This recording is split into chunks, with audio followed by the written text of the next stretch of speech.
Sa tapat ng araw, isang pusong nababalot ng dilim. Si Huli tahimik na nagluluksa. Iniisip ang sinapit ni Basilio, ang agnos sa kanyang palad, tanging alaala ng pag-ibig. Sa kanyang puso, bumubulong ang tanong, ano pa ba ang kaya kong gawin para sa kanya? Basilio, nasan ka na kaya ngayon? Ang bawat araw na lumilipas, tila isang taon sa bigat ng aking pag-aalala.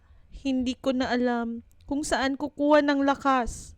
Ikaw, na dati tahanan ng aking mga pangarap, ngayoy bilanggo ng kanilang kasinungalingan. Anong kasalanan mo?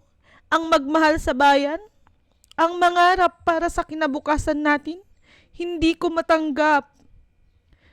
Ang maliit na agnos na ito, alaala ng pag-ibig mo. Sa tuwing hawak ko ito, para bang naririnig ko ang boses mong bumubulong.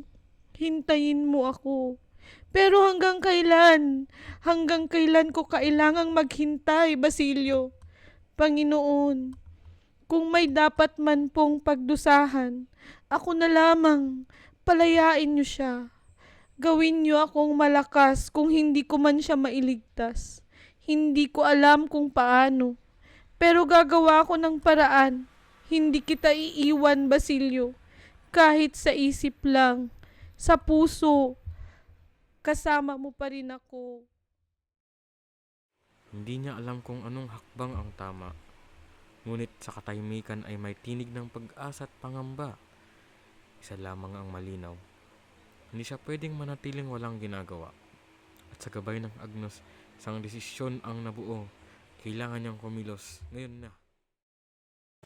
Sa ilalim ng araw, ang kanyang anino'y tila lumiliit, kasabay ng kanyang lakas na unti-unting nauubos. Bawat hakbang patungo sa gumbento'y may bigat. Hindi ito paglalakad ng pag-asa, kundi sakripisyong hinog sa takot at pag-ibig. At sa kanyang puso, isang panalangin. Patawad, Basilio.